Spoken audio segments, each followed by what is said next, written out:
We can't ignore this. The club are brilliant at distracting you. So, do you think it's strange that certain journalists are calling Paul Scholes out this morning? Don't you think it's strange that certain content creators are calling out Paul Scholes this morning? You know why? Because people at United have been saying, do us a favour, do us a favour. I know it happens because it's happened with us in the past. It literally is trying to distract from last night, pin it all on Paul Scholes, when the reality is, yet again, some of our fan base are just thick. They're just not looking at what happened last night. An ex-player having an opinion about how Man United play is actually irrelevant to the fact that the football club played badly last night and has been getting away with it. The real issues at the football club that we should be talking about this morning, because blaming ex-players has become the new Gareth Bale. Blaming ex-players has become the new Ronaldo transfer story. United have been at this for years. As soon as there's a bad result, there's something else. And you think Man United sit there going, oh, what we're going to do, what we're going to do. This is a powerful organisation with a lot of money spent on marketing. And lo and behold, distraction tactics are with us this morning. The reality is, we have been beaten by a team with 10 players. And by the way, I think it's embarrassing Newcastle putting that post out about, I don't know, in the dressing room like that. I mean, you've just lost 3 games in a row at home. You've won 1 out of 6. You're not going to be in Europe next year, and we are. But it just shows you the massiveness of Manchester United, and I take it as a compliment. However, the big issues at the football club remain with the intelligent Man United fans. The fact that our director of football, Jason Wilcox, thinks that it was a good idea not to buy a midfielder. And if I was Sir Jim Radcliffe this morning, I'd be saying to Favel, keep it to yourself. You're the new director of football. Get on to Nagelsmann, because this prat doesn't know what he's on about. If I was Sir Jim Radcliffe, where, I've not had the best of months. I haven't had the best of months, have I? If I'm Sir Jim Radcliffe, he has been in the papers a little bit. Also, Man United are 3 points off 6th. We could have been 9 points off 6th. We should have been 6 points off 6th. We've opened the door to 6th place. That money is massive for Manchester United. Absolutely massive. Don't believe the papering of the cracks on the financials last year. There's hidden depth to that, and there's hidden debt to that. We desperately need Champions League football, and suddenly the door is open again. Why is the door open? It's not because Michael Carrick and Steve Holland can't break down a low block and don't know what to do when things don't go their way. That's not the real issue. The real issue is Jason Wilcox, for two transfer windows, decided that this team didn't need a midfielder. If we'd have brought a midfielder in last summer or in January, I think we'd be absolutely fine. I really, really do. Because our midfield is getting bossed week in, week out. If you take Bruno Fernandes out of this team, I think we'd be fighting with bloody Palace. I think we'd be right down there. I can't believe people last night said Bruno had a bad game. Watch it back. He put 5 chances. He created 5 chances in a game where we were shit. Just because he's Bruno Fernandes. 1 on Agate's head. 1 on Casemiro's head, which he scored. 1 on Yoro's head. 1 into Mbeumo. And 1 into Cunha. 5 chances Bruno created yesterday. Apparently had a bad game.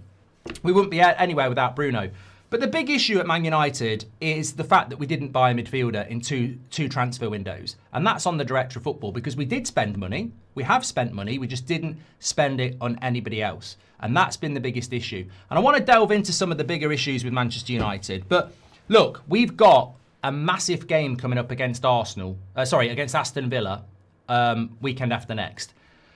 They'll have played on Thursday night. If we win that, we're back on track. That's the focus. There's bigger questions to be asked about the manager and this, that and the other. But Manchester United, as I've said, and as many of you people have said, it almost feels like United are sat there going like this. Oh, please, Carrick, please be the one. Please be the one. Carrick, please, you're so cheap. And you've got a coaching staff that's cheap. Please be the one. That's what the club's doing. What they should be doing is, hey, Enrique, what's it going to take? What's it going to take, Enrique? Nagelsmann, what's it going to take? That's what we should be doing anyway. Even if Carrick's winning every single game, we should be talking to these coaches because it's meant to be best in class. And the reality is, look, I've said to you many, many times, I'm just going to move on from this Paul Scholes thing really, really quickly, because if you didn't see what Paul Scholes said last night, it was this. He's deleted it now. So he's obviously regretful, but he basically posted out last night on his Instagram, Michael has definitely got something special about him because United have been crap last 4 games. Night. Tonali, love. Can we just say, what part of we've been crap for the last 4 games is Paul Scholes wrong?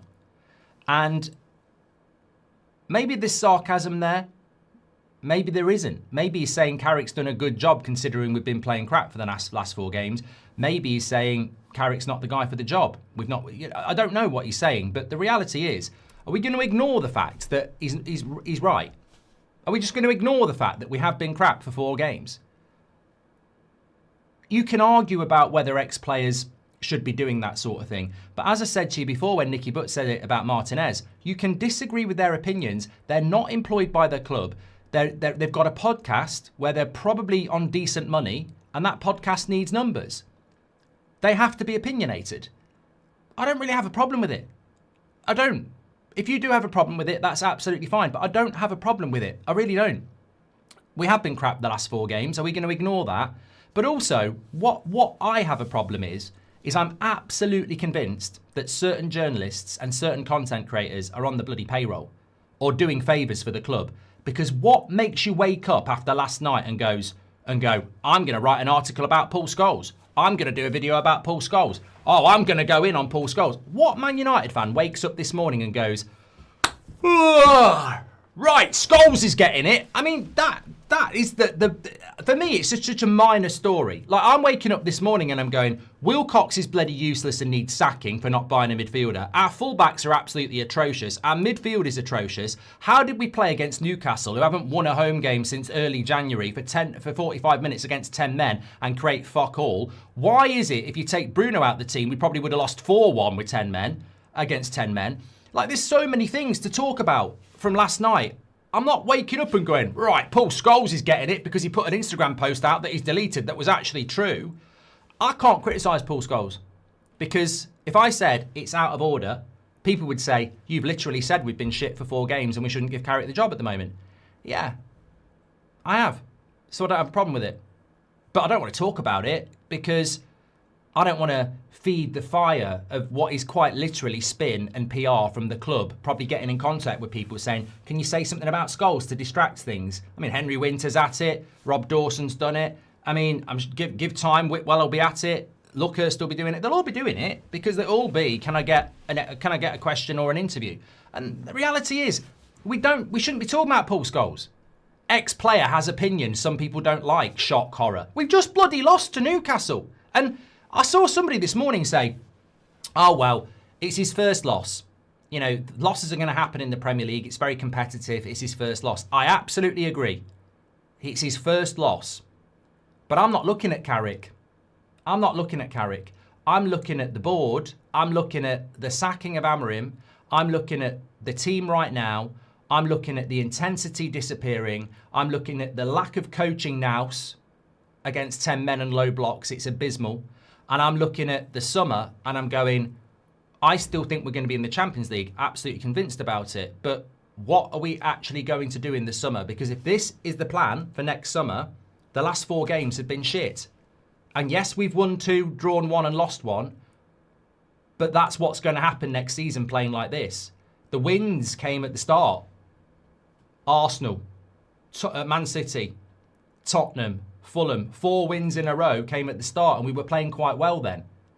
The last 4 games, we've been shit and we've drawn 1 and lost 1. If this is the plan for next season, and basically, let's be honest, the car at the start was full of petrol. There was a lot of energy because we had been an intense team. The car's running out of petrol and we're not refueling. I mean, what's going to happen in this next week and a half? Is the plan to send them to Disneyland? Like, are they having a holiday again? Like, maybe get them on the training ground because the intensity is shite. And this has happened for the last 4 games. What are we talking about Paul Scholes for? Why are we not talking about the fundamental facts of the problem with the team at the moment? And look, when it was Amorim, it was Amorim's problem. Now it's the players again. The players have always been unreliable. We have to analyse the tactics and the intensity of this team when for 4 games, the intensity's been terrible and we've been relying on moments primarily from Bruno Fernandes again. I don't see a style of play. I don't see a style of play. I don't see a vision. I just see results.